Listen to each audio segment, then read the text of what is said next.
Hello friends, so this is the new chapter we are starting, which is elimination reaction, and in this video I will try to give you some introductory idea of what is elimination reaction. So from the name elimination reaction you can understand that some elimination will be going on. So a pair of atoms or groups of atoms, you can also call it leaving group, it will be removed or eliminated from a molecule, and also there will be some formation of multiple bond, though that is not always necessary. That you will understand after some time when I will show you some example. But most of the time in most elimination reaction there is formation of multiple bonds, suppose CC double bond or CC triple bond. Now you can also consider it as reverse of addition reaction, because in addition reaction we are adding some molecule to our substrate, that is starting material, but if it is elimination then some molecule will be removed from the starting material. Now based on the position of the leaving group with respect to the position of the hydrogen, that is also removed. Suppose you are removing your hydrogen from a particular carbon and the leaving group, that is also eliminated from another carbon. Now if it is same carbon then it is 1-1 elimination or alpha elimination.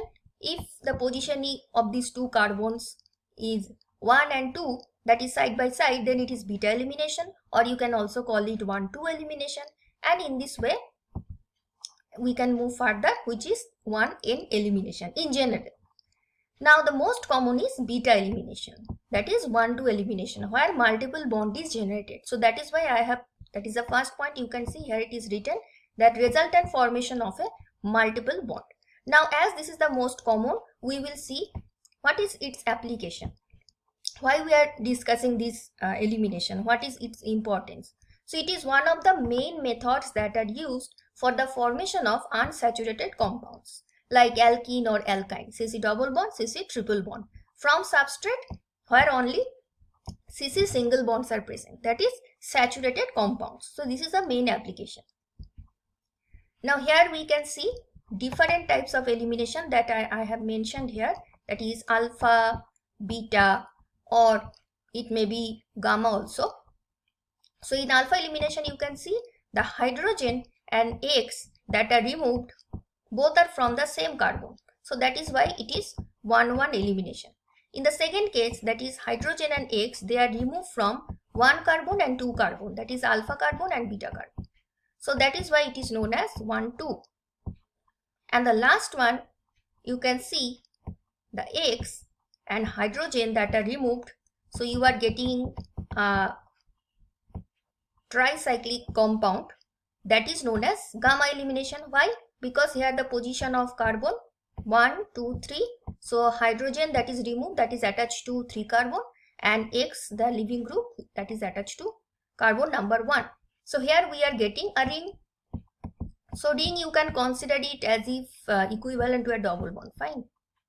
So in beta elimination there is formation of multiple bond, that is written here, and here it is a carbene molecule. So our main focus will be on beta elimination only, that is the 1-2 elimination. So beta elimination or 1-2 elimination. So here at least one hydrogen atom on the beta carbon, it must be present. That is the requirement of your starting material. Now the factors for successful elimination reaction, the first point is the stability of the unsaturated product, because multiple bond will be generated in your product, that is unsaturated molecule, so that must be stable.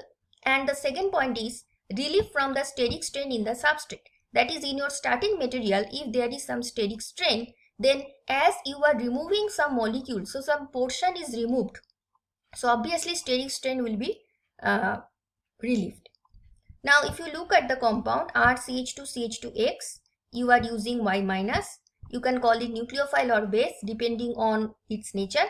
Now organic compounds with an electronegative atom or an electron withdrawing group when bonded to sp3 carbon. So this is our sp3 carbon and X is attached.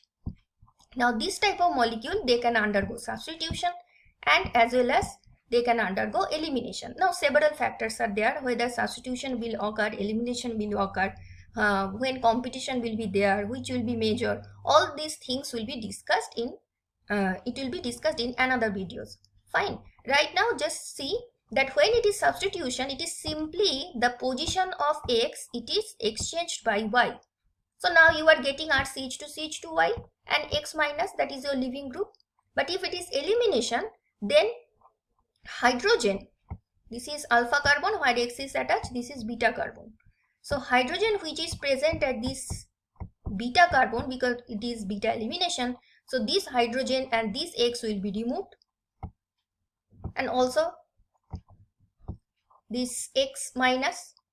Okay, so basically this Y minus, it is subtracting this H, and then this CX bond will be broken. So one thing is very interesting, in substitution you are starting from two species. One is your alkyl halide, another one is Y minus, and you are also getting two species. So before reaction it is two species, after reaction also it is two species. There is no change in, that is, in number of species, both are same before and after the reaction. But if it is elimination, then before the reaction there are two species, but after the reaction, see, there are three species. So number of species are increasing after the reaction.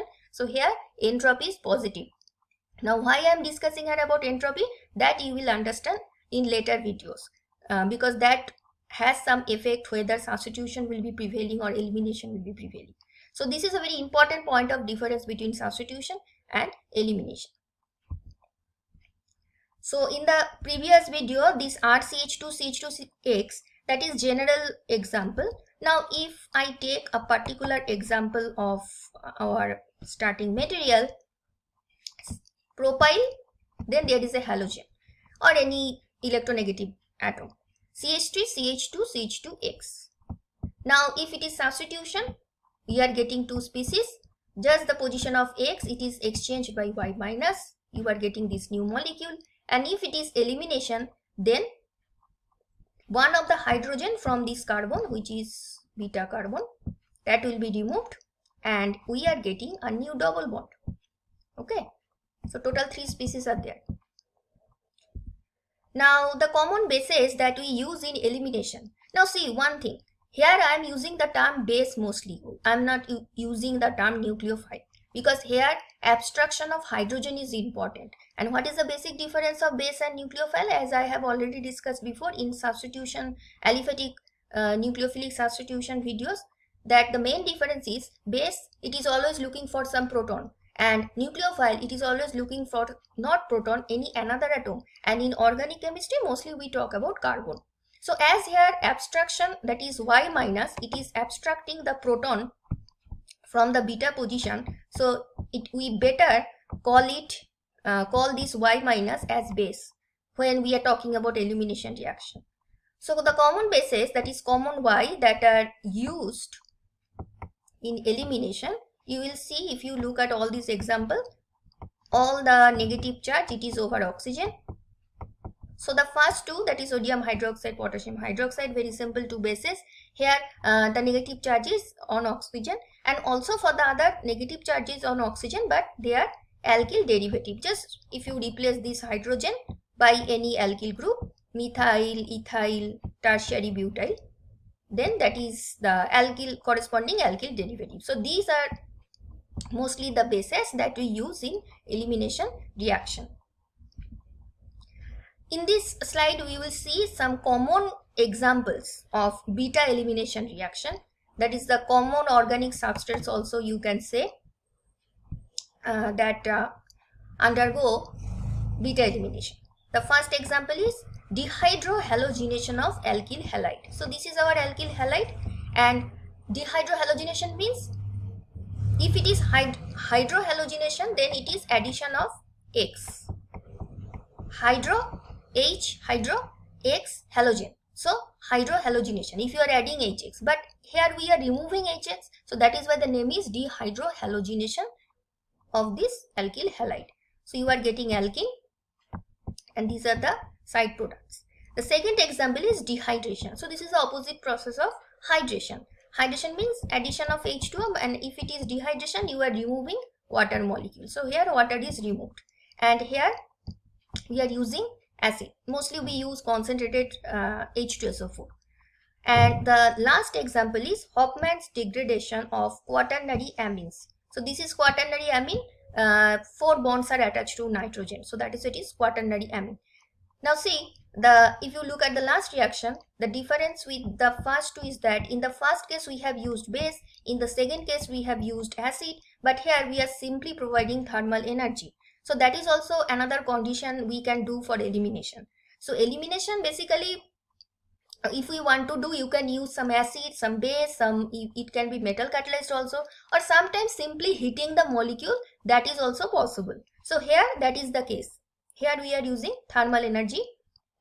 So hydrogen from this position, it will be removed. So just simply think that this hydrogen and this OH together, it will make water molecule, and NR3, that will be removed as neutral molecule, that is trialkylamine, and this is our alkene. So these are the three common beta elimination reaction: dehydrohalogenation, that is removal of HX, dehydration, removal of H2, and the last one is Hofmann. This particular reaction is known as Hofmann degradation of quaternary amines. Okay, so that's all about the introductory part. So in the next videos, I will discuss in detail the mechanism of that are mostly we observe in elimination reaction, that will be discussed. So I hope your preliminary idea about elimination reaction, it is clear. It will be clear after hearing this video, and if you find it helpful, please like, share and subscribe. Thank you for your time.